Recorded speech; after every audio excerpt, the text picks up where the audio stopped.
Hello, my name is Ian. I am an accessibility specialist, and that's what I'm here to talk to you about today, accessibility. So how the design decisions you make when you're creating your games have the ability to include or exclude people with disabilities. And I'm going to talk to you a bit about why accessibility matters, and the reason I'm going to talk to you about that is because of this. Accessibility is difficult and expensive and means diluting my vision, making the game less enjoyable for everybody, just to benefit a tiny niche group. What this quote is a set of common misconceptions that people often have around accessibility. Maybe some of you watching now have some of these misconceptions yourselves, thinking that one or more of these things applies.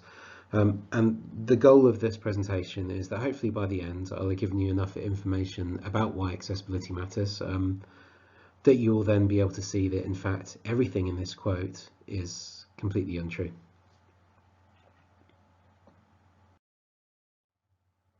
I'm going to cover a few different areas, why accessibility matters, and also what and how, covering some of the other factors around what you can do and how to implement it, and also hopefully a bit of time for chat at the end. So starting with why, I'm going to kick that off with a story. It's a story from way back in the dim and distant past when I was working on kids games, and we were developing a suite of games to accompany and complement a kids TV show in the UK that was aimed at profoundly disabled preschool children. So as part of this, the games had to be accessible to people using technology called accessibility switches, which is what you're looking at here. An accessibility switch is basically, it's just a 3.5mm mini jack plug on one end. On the other end, anything at all that sends a simple on-off signal, open-close signal. And that can be anything at all from a button, like in this image, to a tube to blow into, an infrared blink detector, anything. So it's a really simple but really powerful system. And it's actually the type of input that the Xbox adaptive controller is designed to be compatible with. So it's used by people who can't operate a traditional input device like a keyboard or a mouse or a controller. So anyway, it got to the stage of development in these games when we were doing user research, playtesting, going into children's homes to see how these games got on with their own unique hardware they had at home. And I made a bit of a mistake when I was doing this. I said that we were looking for children who had this kind of technology. And what I should have said was children who use this kind of technology, because we ended up in one house where the child had really profound motor impairment. So they found it really difficult and painful even just to press that simple button. And also, they had really profound learning disabilities. They were completely non-verbal, couldn't speak, had very limited understanding of what was happening around them. So the kids' parents they could not explain to them why they should have to go through this effort to operate this button. The reason why the kids' parents wanted them to be able to operate the button was so that it could be used to access something like this. This is a communications device. So you can see there it has a grid of words. A highlight appears over one of those words, and every couple of seconds the highlight will jump along to the next item. So then when it's over the word you want, you just make your input, whether that's blow into a tube, hit a button with your foot, or whatever input at all you can manage, it will then select it and start again. So you can string them up and build together a sentence. You then hit go, and it speaks out through synthesized speech. So this is why the kids' parents want them to operate that button, because if they just operate that button, they could have a conversation as a family for the first time. But they weren't able to. It was too difficult. The motor and cognitive demands of even just pressing that simple button were too much. So obviously our playtesting wasn't going to go anywhere. But the father said, you know, this TV show that the game's associated with, we know that our kid really likes it. So even though you're not going to get anything useful from it, as you're here, you may as well just put the game on the screen anyway. Our kid might enjoy the experience even if they can't play. So that's what we did. Just get that out of the way for a second. So the father put the child on his lap and put the button out in front, put the child's hand on top of the button, and the father put his hand on top of the child's hand and just played the game for them. And as the session progressed, he said, "Look at that." And as he was playing, a child was just starting to stretch their fingers out in an attempt to play the game. So as a result of that, that one simple movement, the lives of that child and that family were going to be completely different. The child was going to be able to live a much more independent and meaningful life. And the reason why that succeeded where everything else had failed was because it was a game. Because of that engagement that we're all familiar with, right? There was no longer any need to try and explain to this child why they should have to go through that ordeal. The child just really wanted to play with a character on the screen. So it is no exaggeration at all to say that games can profoundly change people's lives for the better. And it doesn't have to be, niche content like this either, because what games actually represent is access to recreation, to culture, to socializing, things that a lot of us take for granted. But if your means of accessing those things in day-to-day life is in some way restricted, then any game at all can then be a really powerful contributor to your quality of life.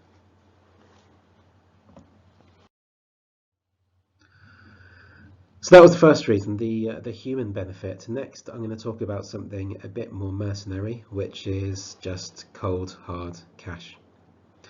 And as an example of that, I'm going to use Candy Crush. So Candy Crush, I'm sure you're familiar with.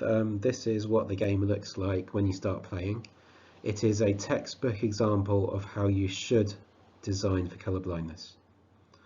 So you can see here, everything that is differentiated by color is also differentiated by shape or pattern as well. So no matter what kind of color vision you've got, you can still play.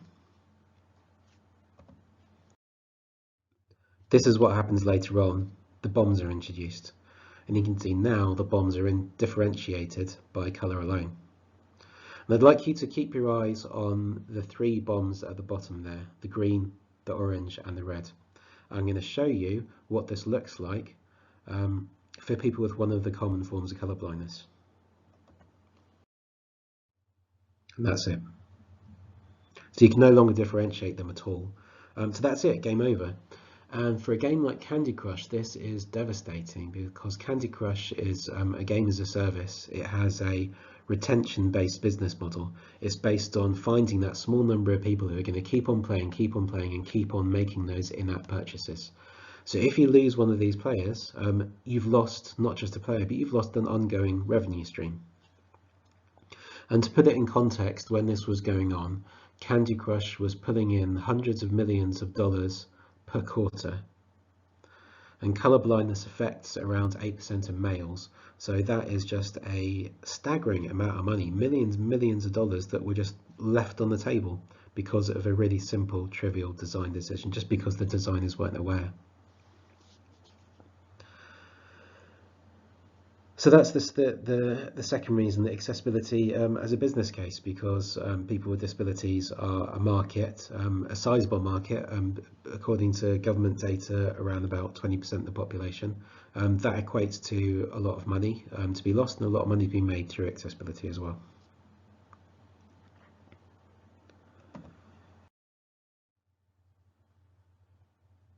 And it's not just about designing for these specific impairments as well, because if you are solving a barrier for someone who has a permanent physical impairment, like colour blindness or like having one arm, you are also designing to people with temporary impairments, like having a broken arm.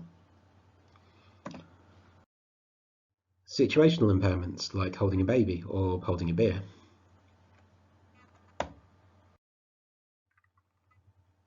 And that's reflected in usage data as well. So what you're looking at here is a game called Uncharted 4. Uncharted 4 did a whole bunch of nice accessibility stuff. They were pioneers in the field. One thing in particular they've got is the ability to play the game just using one hand. so you can automate the camera movement, so you no longer have to use one of the sticks.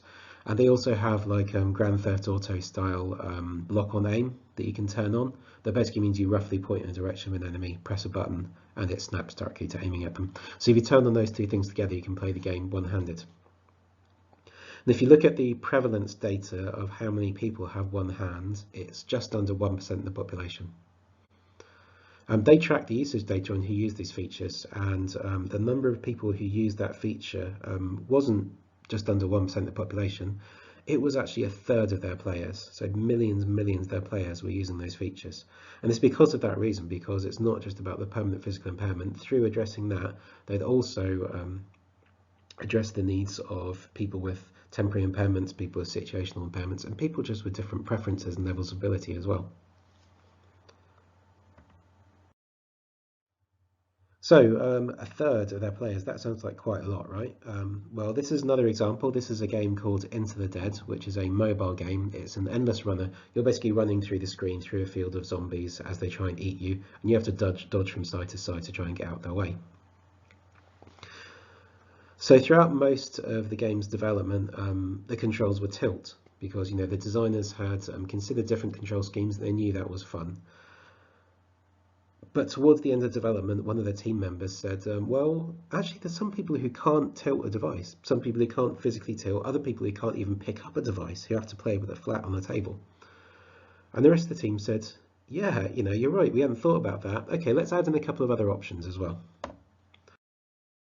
So as well as the tilt, they also added in left and right buttons on either side, left-handed virtual stick and a right-handed virtual stick. Again, they tracked the user's data on this. And obviously they knew that tilt was the most fun option, and that the other options were only going to be used by people who really, really needed them. So they were expecting usage data to be very low for everything apart from tilt. And it was actually 25%, 25%, 25%, 25%, even across all four. So by addressing what they thought was a small niche audience, they'd actually made the game a better experience for the 75% of their players who preferred not to play using tilt. So 75%, that's pretty high, right? Let's see if we can go higher. So what you're looking at here is Killer Instinct. Killer Instinct is a one-on-one fighting game. This genre is generally pretty accessible to people who are completely blind, because all you need to know to play the game is the location of two objects along a 2D plane and what each one of those two objects is doing, each object being each player. And the sound design is generally pretty good, so just through stereo sounds you can hear where the two players are and exactly what they're doing.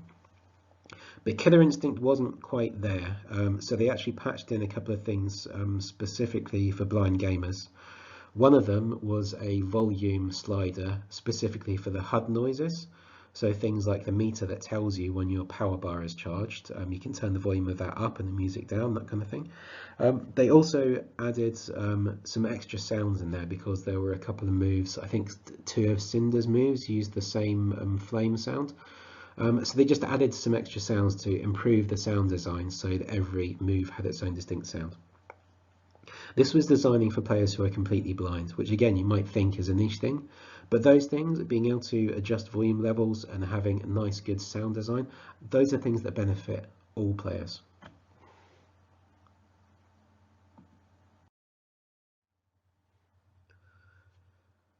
So something else, this is kind of on the business case angle again, but a slightly different angle. This is when For Honor launched. This headline came out about the game, that it was banning people from trying to remap their controls. And this was people with disabilities who have to be able to remap their controls, which I'll come on to a bit later. The game didn't allow it. That meant that people were reliant on using external software, which broke the terms of service, and they were getting banned. That's not the kind of publicity you want when your game is launching. This, on the other hand, is because of you, I made my first snipe in a video game today. This is the kind of publicity you want when your game launches, and I was going to say you can't put a price on this, but you can. People working in marketing and PR know exactly the value of articles like this. And the difference between these two games is simply the inclusion of remapping. That's what this story is. It's about the game including remapping and the access that that enables.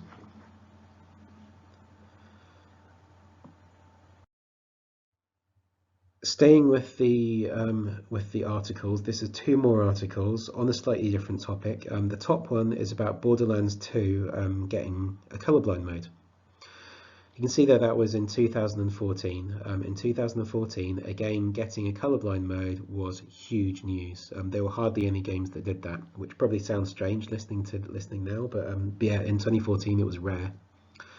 The second article is a journalist apologising for failing to mention that a game they were reviewing wasn't colorblind accessible, which is obviously quite a big difference to the situation when Borderlands 2 came out.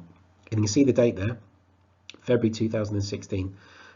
That's 2 years difference, almost to the day, within a week. 2 years it had gone from a single game including it being newsworthy to an editorial apology for failing to mention that a game wasn't accessible. So that's an incredible turnaround in a short amount of time. It becomes so standard, so commonplace, and people's expectations have changed that much. And that 2-year time frame, that is within the development cycle of a lot of games. So it's kind of a given that if you are starting to design a game now, by the time that game actually launches, there will be features that are hardly even seen now that are expected by the time the game launches. So it's really, really worth being on top of this kind of stuff, because then instead of falling victim to those changing expectations, you can actually be the one setting those expectations.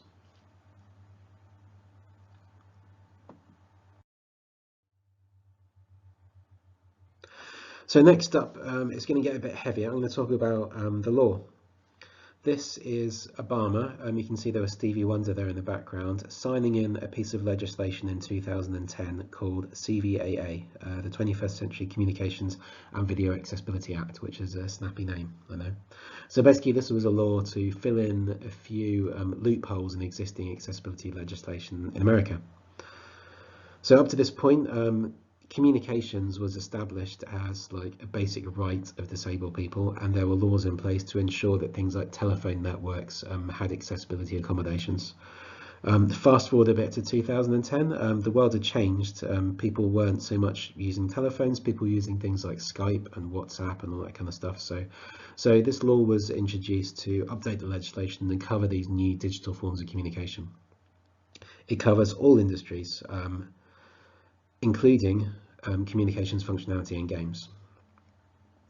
So that means that for any game that has player-to-player text chat, voice chat or video chat, the chat functionality itself and also any interface and menus and stuff needed to locate and navigate to and operate that functionality has to be accessible to a whole bunch of disabilities.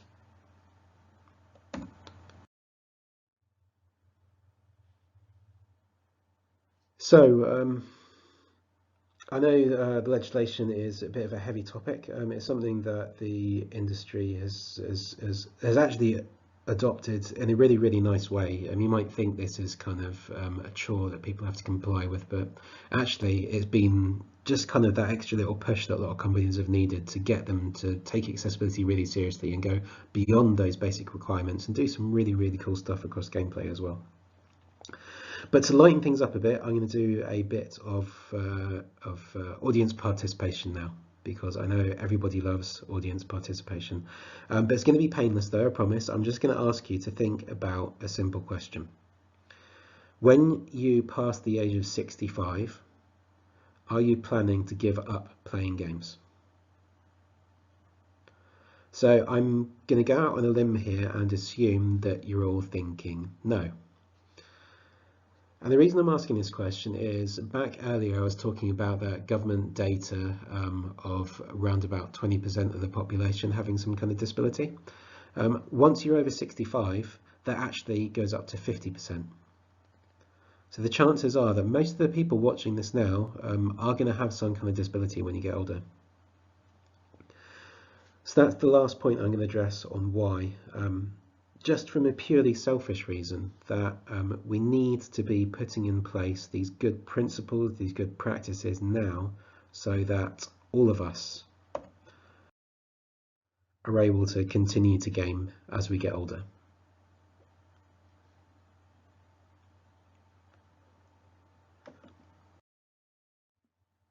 So that was a bit on the why. Next, what? What can you do about this? This is all well and good, but what can you actually implement?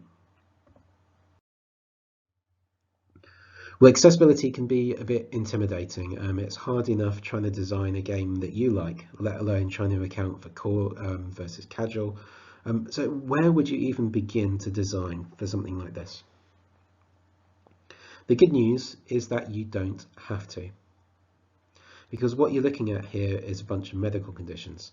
You're not designing for medical conditions. What you're doing is addressing the barriers that relate to those conditions. So if you take, for example, Parkinson's and dyspraxia, two of the things on the screen here, Parkinson's and dyspraxia have nothing at all in common with each other medically. But in terms of barriers, they come up against the same thing, coming up against small, fiddly interface elements. So if you look at that barrier of small, fiddly interface elements, if you can remove that barrier, you've actually solved for both of those completely unrelated medical conditions. You've also solved for a whole bunch of other motor conditions as well. And you've also made the game a better experience for people with a whole bunch of vision impairments as well. It gets much easier when you think about it in terms of barrier, and it kind of groups together. There's only really a few core groups that you need to think about.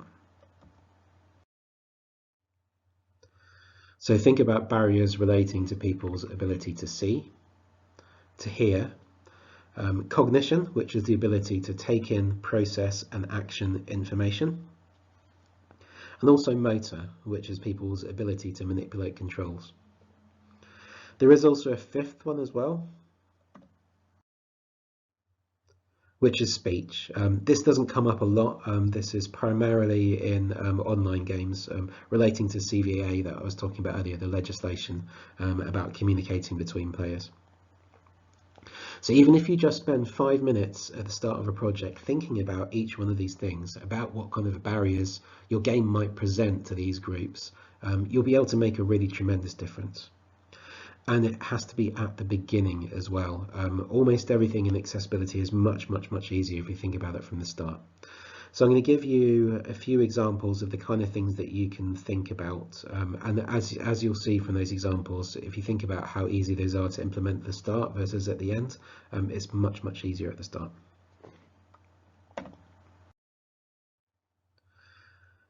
Before I get into the examples though, there's basically two key principles. When you're thinking about these kind of barriers, almost all of them can be solved by one of these two techniques. You can communicate information in more than one way. So like the Candy Crush example I showed you of the symbols and plus the color, or like subtitles having text as well as audio. And the other way is to give players some flexibility in how they experience the game. So that could be something like a choice of difficulty level, a choice of input device, a choice of game speed. Let people tailor the experience to their own needs.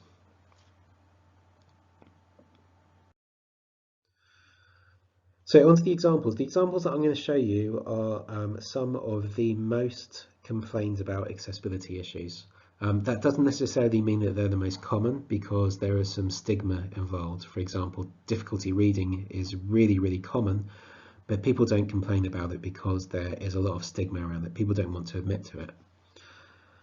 But these are still really common accessibility issues. So even if you can just address, like one or two or even all of these, then you'll make a really tremendous difference to the accessibility of your game.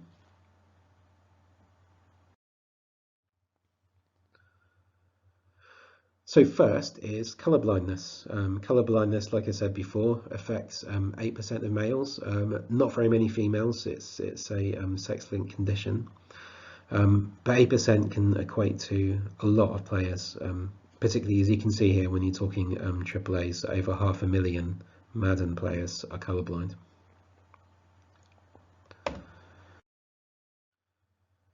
So I already showed you that example from the beginning of Candy Crush. Like I said, that really is a textbook example of how to design for colour blindness. You just remove colour reliance from the equation. Not remove colour from the equation, because colour difference is still a really useful cue for people who can see it, but just make sure there's something else in there as well, so that people who have difficulty seeing some kind of hue of colour can still see, can still distinguish things. So this is one example, like I said, with the varying the shapes and the patterns of the candy. This is another example of the same thing. If you have a look at the racing line in front of the car, you can see that rather than the racing line just changing color, it also breaks up into dots as well. Another example, this is a color-based platformer called Hue, where it's completely reliant on being able to understand and change the colors. And they've done exactly the same thing. They've just associated each of the colors in the game with a symbol. So again, regardless of what kind of color vision you've got, you can still tell everything apart through the symbols.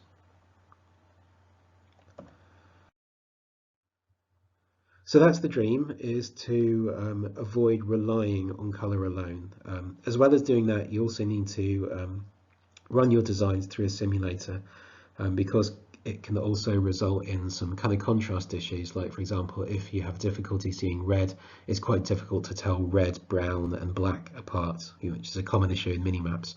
So if you use a simulator as well, that can help you pick up on a few additional issues. So that's the dream: avoid reliance, use a simulator. That's not always possible. There are some circumstances where you are completely reliant on colour and there's nothing you can do about it. If you are doing that, just let people choose what colours they want themselves. This is what colourblind people ask for all the time. They hardly ever get it. This is a very rare example. You can see there with a colour picker. What they more often get is something like this, which is a bunch of presets where developers have designed colour schemes for specific types of colour blindness, which isn't so great. Colour blindness is a very, very wide spectrum, including some people have effects that are completely unique to them. All you can really do with this kind of approach of designing modes is address the most common things. But it does still have some value in that for those people who have common conditions, they just have to press one button and that's it. So what you really want is to offer both. So if you've got here the 3 different types of colour blindness here, also have a custom option, which takes you back to something like on the previous screen, which allows you to completely customize the colors in the same kind of way that you might do for controls as well. So on to the next thing. This is by far the most common accessibility complaint, which is text size, and it is getting worse rather than better.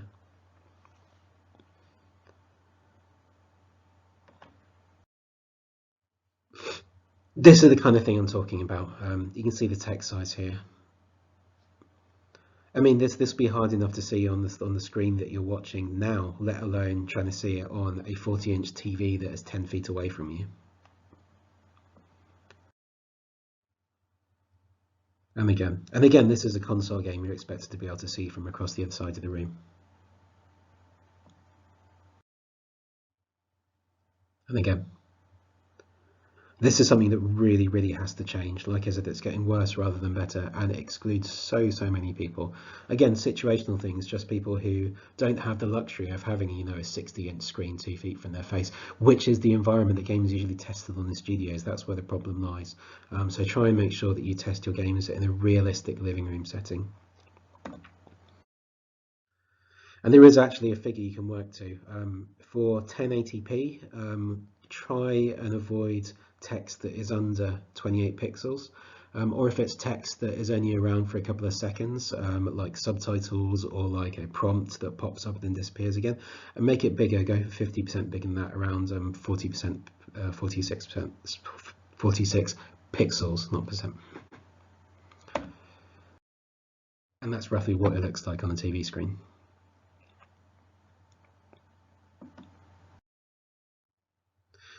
Next up, something that relates to hearing. The first thing that comes into people's heads when you think about hearing is subtitles, right? And subtitles are present in nearly all games, but there is a catch. To help explain that catch, first I'm going to explain the importance of subtitles. This is Assassin's Creed Origins. They put a lot of work into the presentation of their subtitles, and because of that, they did some tracking of the usage data on them.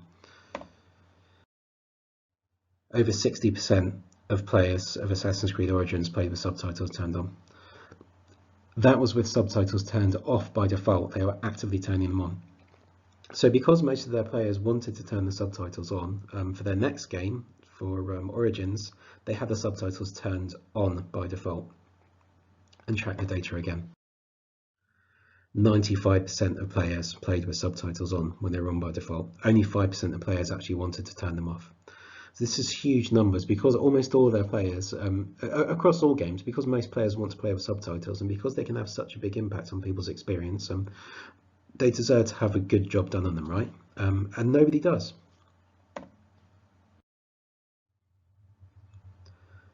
These are a few quotes from just a single page of a single thread on NeoGAF. They are entirely representative of the situation with subtitles. So you get the idea, right? I'll just read one quote off there. Most gaming subtitles are ass. But you can see most of what people are complaining about comes down to a couple of key things. It's about size and it's about contrast. This is the kind of thing that people are complaining about.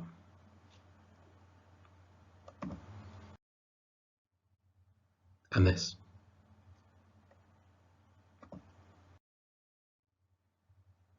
And this.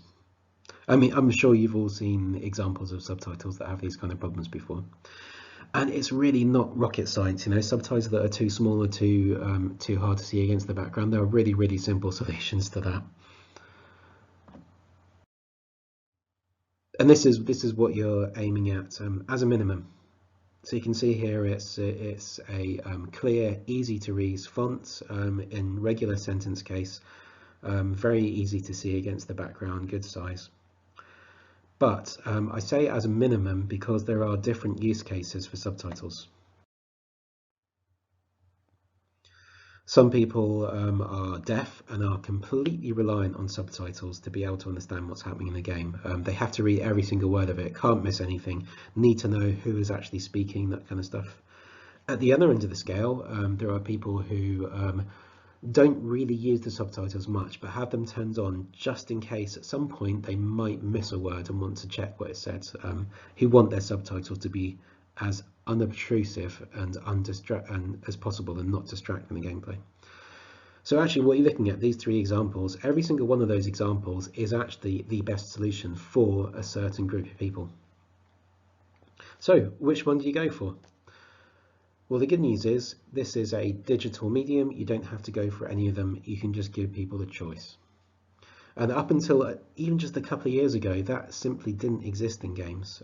It's now starting to. In the past couple of years, that spread quite quickly. So you can see here, this is Far Cry New Dawn, and they've got a whole bunch of options here. You can turn the background on, you can change the size, you can turn the speaker name on. You can also enable additional subtitles to explain important background sounds as well as speech as well. So this is spreading very, very quickly and players are now expecting this. So you really, really need to be thinking about this kind of stuff for your own subtitles in your own games.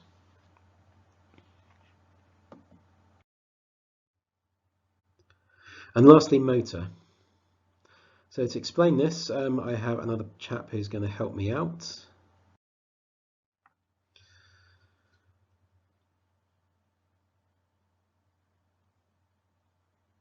So you can see here, this person was in quite a dark place, and actually gaming is what brought them back again. And there was one particular feature that allowed that to happen. And I'm going to use a second person to help me explain further. So this guy, he was 17 and he had a stroke and was left with no control at all over his right arm. He had no interest at all in giving up gaming because why would you? And he found a way to play. And he plays just with a regular controller. And he plays like this. So basically he holds the controller against his arm. So the stick presses against the underside of his arm. And then he actually moves the controller around and that pushes the stick against his arm. That operates one of the sticks. And he operates the other stick with his working hand. That just leaves him then a couple of fingers to be able to operate the buttons with. So what he really, really needs is the ability to move where those buttons are to a location that his fingers can easily reach when he's holding it in that position. And the way that's done is through remapping. this is one of the most important accessibility features you can have in your game, the ability for people to rearrange the controls to suit their own needs.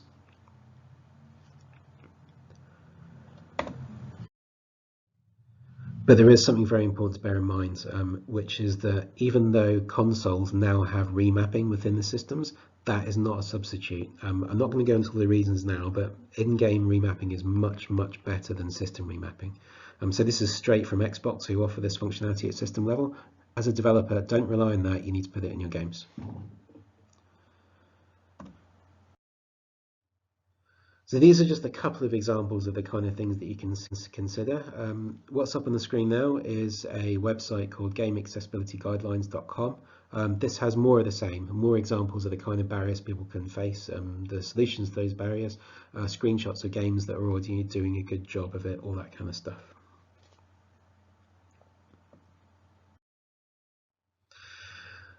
And to finish up, I've just got a little bit on implementation.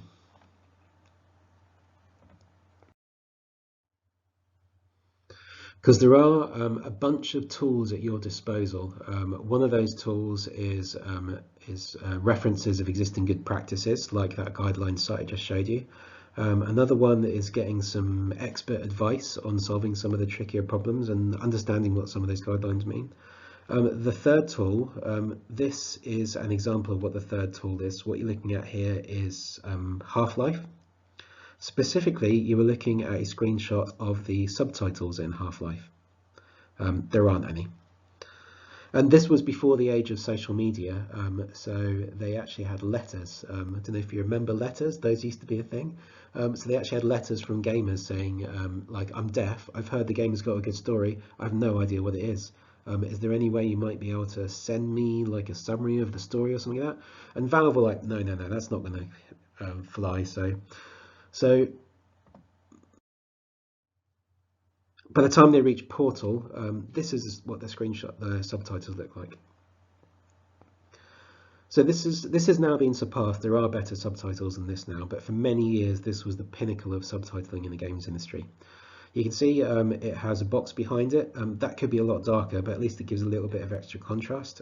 You can see it has the speaker name there, the announcer, and also at the bottom, Smooth Jazz, it actually has additional captions for background sounds as well. So this is the kind of stuff that Far Cry New Dawn has been doing now.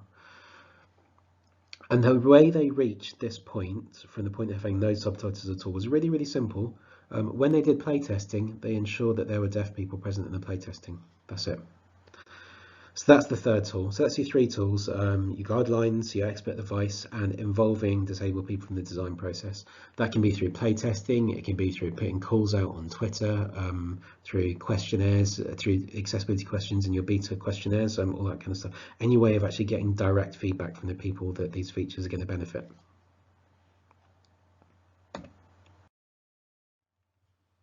And there is one very, very important thing you need to bear in mind. That even if you've implemented all these features, there is still one thing that can make all of that effort go to waste. And this is an example of it. These are two mobile games. One is Dots, the other one is Flow Free. They are quite different games, but they still have the same core principle of being able to match up these coloured circles of the same colour.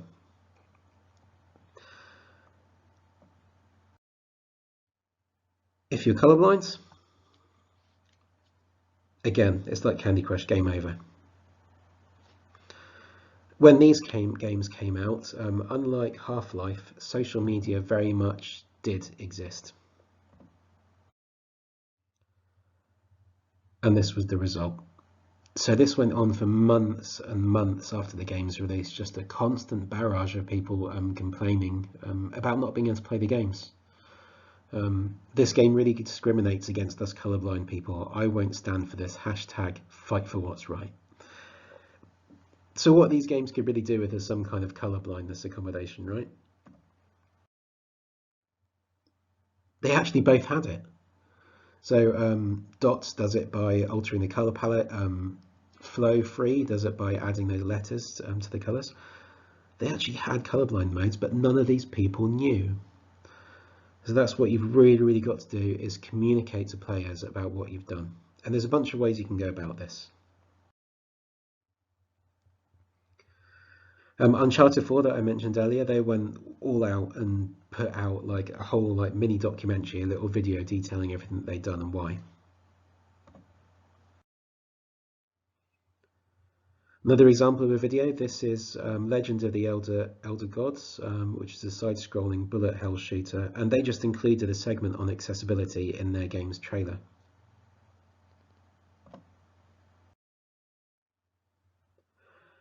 Loading screen hints.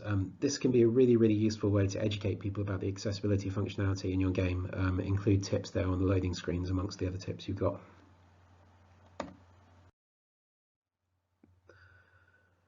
Final Fantasy 15, they actually included a section on accessibility in their printed manual. That's not something I'd seen before this game came along. But it can be as simple as this. This is a single bullet point that was listed in the press kit and on the website for Hue, which was that colour-based platform game that I talked about earlier. That one single bullet point was picked up on by journalists, and it was picked up on a lot. Enough that every single one of the top positive reviews on Metacritic was a review that positively covered their colour blindness accommodation. And you can see there the quote from the very top review was literally about that feature. And that game made it into the green by 1 point. So they are absolutely convinced that if they hadn't have included that bullet point, their game would have been orange on Metacritic instead of green, which has an obvious commercial impact on the success of that game. So I'm going to go back to that quote from the start again now. Accessibility is difficult and expensive and means diluting my vision, making the game less enjoyable for everyone just to benefit a tiny niche group. Hopefully now you can see that that quote is actually completely, wholly incorrect. It's actually more like this. Accessibility can change lives and is good for business.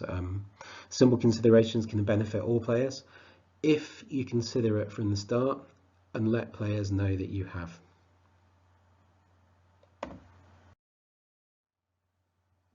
Thanks.